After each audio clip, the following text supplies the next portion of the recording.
Hello friends, તો આજે આપણે પૌવાનો એકદમ નવો જ ટેસ્ટી અને ક્રિસ્પી નાસ્તો બનાવીને તૈયાર કરશું. તેના માટે આપણે અહીંયા 1 કપ પૌવા લઈ લીધા છે. તો અહીંયા તમે જાડા કે મોટા કોઈપણ પૌવાનો ઉપયોગ કરી શકો છો. પૌવાને આપણે આ રીતે બાઉલમાં એડ કરી દઈશું અને તેને 2 થી 3 પાણીથી આપણે સારી રીતે ધોઈ લઈશું. તો અહીંયા પૌવાને આપણે 2-3 પાણીથી સરસ રીતે ધોઈ લેવાના છે અને ત્યાર પછી આ રીતે પાણી નિતારીને તેને આપણે સોફ્ટ થવા માટે આમ જ મૂકી દઈશું. અને ત્યાં સુધી આપણે આગળની પ્રોસેસ કરી લઈશું. તો ત્યાર પછી આપણે ગેસ ઉપર એક પેન રાખી લઈશું અને તેમાં 1 ચમચી જેટલું તેલ ઉમેરી દેવાનું છે. તેલ સરસ ગરમ થાય એટલે અડધી ચમચી જીરું એડ કરી દઈશું. જીરાને સરસ આપણે સાતળી લઈશું એટલે જીરાનો સરસ શેકાઈ જાય એટલે સરસ ટેસ્ટ આવે. અને ત્યાર પછી આપણે તેમાં 1 ચમચી જેટલા સફેદ તલ ઉમેરી દઈશું. તલને પણ આપણે સારી રીતે સાંતળી લેવાના છે. અને તલ સરસ સતળાઈ જાય એટલે આપણે ત્યાર પછી અહીંયા અડધી ચમચી જેટલા ચીલી ફ્લેક્સ એડ કરી દઈશું. તેને પણ થોડાક આ રીતે સાંતળી લેવાના છે. અને હવે આપણે અહીંયા મેં અડધો કપ જેટલો બેસન એટલે કે ચણાનો લોટ લઈ લીધો છે. તે આપણે તેમાં એડ કરી દેવાનું છે કોરો જ. તો આપણે અહીંયા ગેસની ફ્લેમ એકદમ લો રાખવાની છે તો બેસન આપણો બળે નહીં અને સરસ રીતે તેને આપણે શેકી લઈશું બેસનને, એટલે કાચું ના રહે. તો આ રીતે આપણે તેને ડ્રાય રોસ્ટ કરી લેવાનું છે. ગેસની ફ્લેમ આપણે એકદમ લો રાખીશું એટલે બેસન બળે પણ નહીં અને સરસ તેની સુગંધ આવે એ રીતે આપણે તેને 2 થી 3 મિનિટ માટે શેકી લઈશું. તો અહીંયા આપણે બેસનને શેકતા 2 થી 3 મિનિટ થઈ ગઈ છે. અને આ રીતે જરાક જ તેનો આપણે કલર ચેન્જ કરવાનો છે, વધારે બાળવાનો નથી. હવે બેસનને આપણે ઠંડો થવા દઈશું અને જે આપણે પૌવાને ધોઈને રાખેલા હતા એટલા માટે પૌવા પણ આપણા સરસ સોફ્ટ થઈ ગયા છે.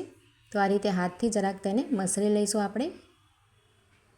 અને આ રીતે આપણે હાથથી મસળી લીધા પછી આપણે જે બેસન આપણે શેકીને રાખ્યો છે મસાલાને તે આપણે તેના એડ કરી દઈશું.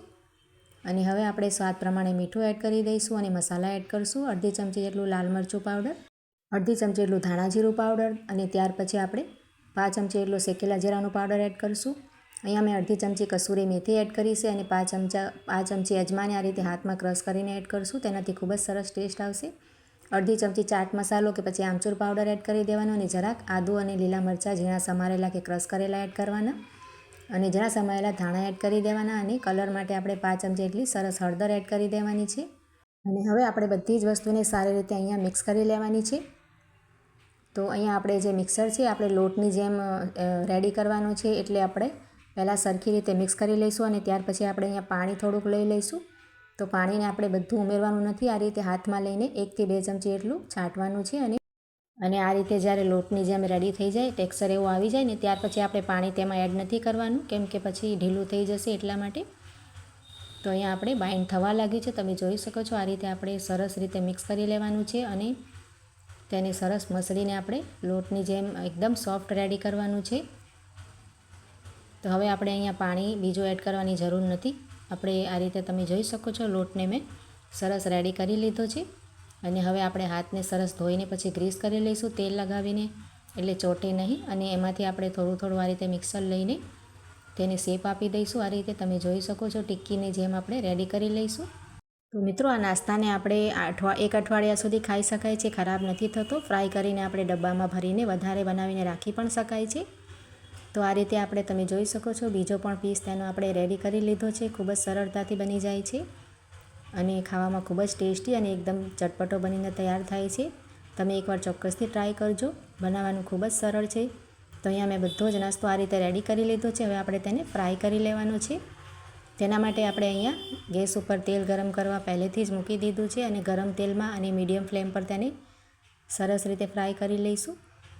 તો આ રીતે ગરમ તેલમાં આપણે જેટલા પણ પીસ આવે એટલા એડ કરી દેવાના. અને પહેલાં આપણે તેને ફ્લિપ નથી કરવાના, સરસ એક બાજુથી શેકાઈ જાય ત્યાર પછી જ આપણે તેને ફ્લિપ કરતા જઈને બંને બાજુથી ક્રિસ્પી થાય અને સરસ કલર આવે એ રીતે ફ્રાય કરી લઈશું. તો અહીંયા આપણે જોઈ શકાય છે સરસ તેમાં કલર આવવા લાગ્યો છે. હવે આપણે તેને બીજી બાજુએથી આ રીતે ફેરવી લઈશું. તમે જોઈ શકો છો એકદમ ટેક્સચર તેનો સરસ આવે છે, ઉપરથી ક્રિસ્પી અને અંદરથી એકદમ સોફ્ટ બનીને રેડી થાય છે.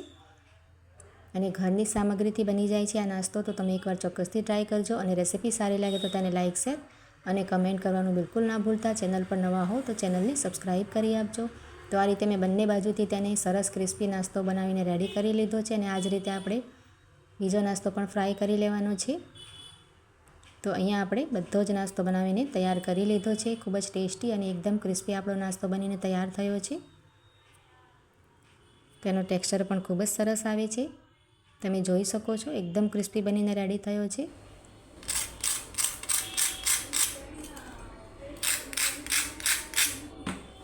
અને બાળકોને તો ખૂબ જ સરસ લાગે છે. તમે આ રીતે લંચ બોક્સમાં પણ બનાવીને આપી શકો છો. સાંજે ચામાં પણ ખૂબ જ સરસ લાગે છે. તો ચાલો મળીએ નવા વિડીયોમાં.